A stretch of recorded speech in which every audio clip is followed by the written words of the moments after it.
What's up, Reacts fam? Welcome back to the channel. In this video, we're gonna be talking about, do running backs deserve to get paid?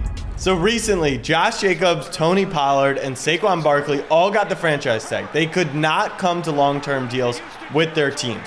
This led to a crazy outpour of tears from running backs all around the league. Do you agree with this? Would you have paid this man right here? Let's see for ourselves. It's a great run. He is a great running back. But then you look at number 47. Who's this? It is Swifty, who is supposed to be great, but then sucked, and then he doesn't get paid. And now he's part of a three-man tandem with the Philadelphia Eagles. And then Jamal Williams comes in. Jamal Williams literally led the NFL in touchdowns last year, 19, and could not get re-signed to the team. Don't let these tears fool you. There's all dog around this mug. And then you've got... Can anyone name who this is? Then you have Justice Hill, who is a glorified special teamer with the 45th best run of the entire season. Like, yes, Saquon is amazing and he does amazing things, but then you see Justice Hill almost doing the exact same thing. So there were a few people who put out tweets yesterday that were really interesting to me. One was Derrick Henry, which felt like a general press release for the entire league. Number two was Austin Eckler. And this is where a lot of replies came towards Austin Eckler, as we are electrified by the running back who did get paid this offseason, Lamar Jackson. I'm trying to die Bentley today. Eckler said that people just think they're gadgets. People just think that anyone could do it. But then we see this graphic on the screen right here. And this list of running backs rather, it makes you think. I mean, just this past season, you have Isaiah Pacheco, who won the Chiefs a Super Bowl. Well, didn't win them a Super Bowl, but was the RB1 on a Super Bowl winning team. He's a 7th round pick. And then you look at the Eagles, who they played in the Super Bowl, had a 3-back committee the entire season. And Miles Sanders had an amazing season, but like a lot of the plaudits goes to their offensive line rather than the running back itself. The Eagles did not re-sign him because they didn't want to pay him. And Miles Sanders got hurt in the game, and Kenneth Gainwell stepped in, and there were no issues from the team. So I personally have been beating this drum for how long? For 4 years. I want to take my victory lap here. I was pretty early. Now, I have a few friends in the NFL who are running backs, so I understand where they are coming from. The biggest thing I want to talk about is why hasn't any running back, Pollard's nasty too. We see all the guys. We've already seen the 3 guys that we touched on in the top 50. No one's saying they aren't great talents, but what we are saying is that Josh Allen can run similarly. No. I don't want to say Allen's in that category. No, he's not. F you guys. F you so much. But the fact that Justice Hill is up there? No, but it's the fact that Tony Pollard's team paid the running back, and where did it get them? Exactly. In an awful position with Ezekiel Elliott, a player who cannot find time because he's gotten older, because he's gotten hurt, because he's got more miles on his tires. So this is why I want to ask running backs. What do you guys want? It's not that simple. What do you want? I say this all the time to my fiance because she's a big time complainer. She's never coming to the table with a solution. Have you heard a single running back say, we actually deserve $14 million a year because of this reason, or we deserve $16 million a year? Like, all they're doing is complaining. No one has said our real value should be this. Did you see Des Bryant talking about kicker salaries versus running back salaries? And then that opens a whole nother dialogue about if kickers are actually more valuable than running backs. No. They're not more valuable because I think the gap between the top kicker, exclude, Justin Tucker maybe. He's probably right. Kicker 2 versus kicker 18 is probably pretty close. Also, that stat was extremely flawed because there's 32 kickers in the NFL and there's a couple hundred running backs. And it's also, there's not a lot of like rookie kickers. A lot of kickers become great kind of when they're a little bit older, so they're on technically their second contract. So naturally, it's going to be a little more expensive than a rookie contract. Here's the argument, though. If you are a running back, how many people make this 6? It's your O-line here, but all right. You're about to be hit behind the line. You get hit there, make another man miss. and you score. You put 6 on the board. 100%. And I'm not saying that every single running back in the league can do this. So once again, running backs are not worthless. I don't think that's the argument that's being made. And I think this is a hilarious one. How is this 29? It's literally just a massive gap by the O-line. This is the problem, is that, no, Casey and I could not get the ball in our hands and score here.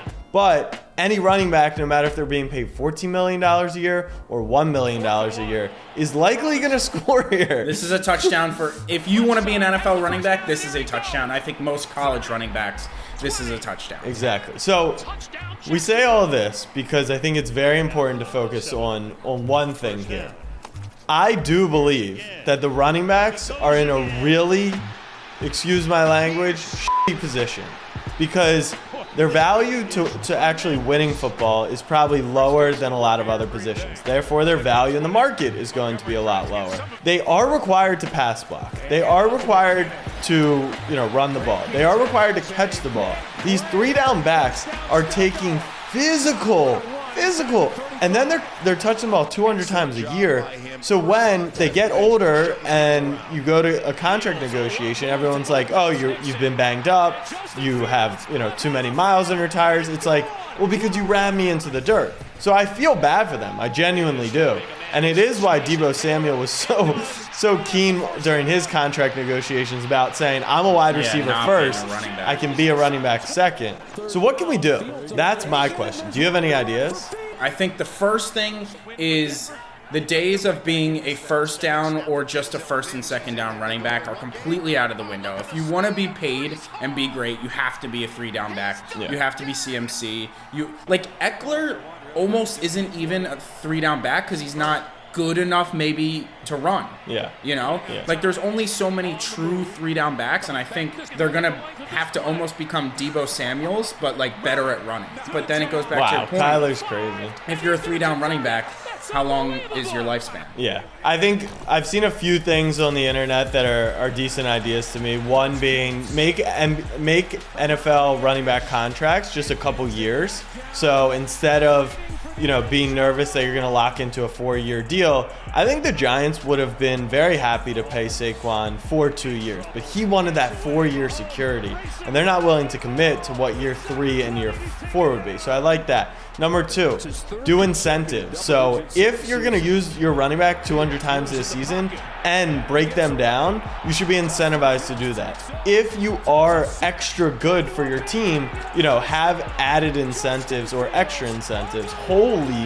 And you're talking about how the change in the running backs is with how they're going to have to be better pass catchers, which I completely agree with. And once again, it's a good cutback, but after that, it's straightaway speed. Yeah. And this is actually a good point because Kenneth Walker looked to be one of the greatest rookie running backs of last year, and then they go and sign Charbonnet because he gets injured, It's really interesting. That's crazy, bro. Yeah, he's amazing. Nasty.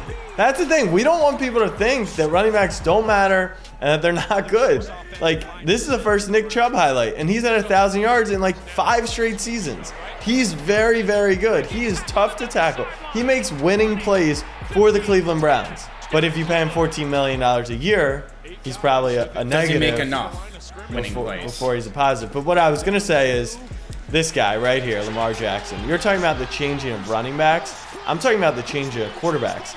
We are now seeing that quarterbacks are able to do a lot of what running backs do, which is take pressure off the offensive line by being able to get out of the pocket. Patrick Mahomes, his run in the Super Bowl was in there. Jalen Hurts, he was in the Super Bowl. Josh Allen, his run was on the screen. Justin Fields, one of the up-and-coming quarterbacks. Trevor Lawrence, one of the MVP candidates. All are mobile quarterbacks nowadays. The pocket passer is gone, and I think that probably is costing running backs a little as well. Right side, breaks a tackle, good shifty move, gets that, still good. Yeah, that was I mean, you have to be him to almost warrant a top dollar contract these days, or him. And they almost want to get rid of him. He's the most dominant running back probably of this generation. Yeah. Against the AFC South. In conclusion, Casey and I are rooting for the running backs.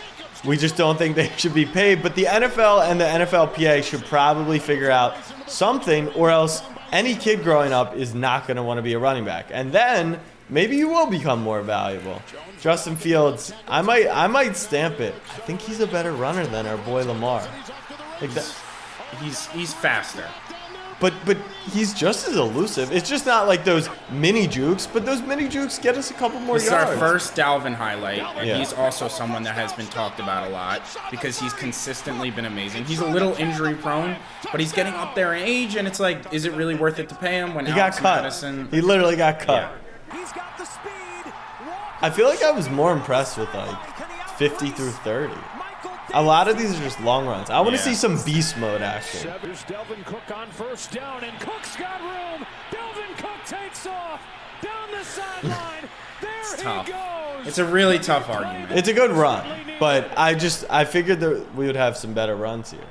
I feel like I remember this one. Yeah. This is what I'm talking about. Get off me! Is that DeMar? Yeah. Oh my God! Get off me! Damn, I wish he scored. It's actually really funny. We've seen Saquon, Tony Pollard, and Jacobs probably the three most out of anyone else. That's a nice run. Yeah. It's a great finish, too. And we finished with Josh Jacobs. That couldn't be more fitting. It's because it's overtime and he wins the game. It was a but, clutch run. It was a clutch run. It was a clutch run. I think 30 running backs could probably make that run, if not more. Shout out to the NFL for letting us do this over their video. Comment below who you think the top running back in the league is, and give us your thoughts on the whole running back situation. Until next time, hit that like button, hit the subscribe button. Snapback Reacts fam, much love. Peace.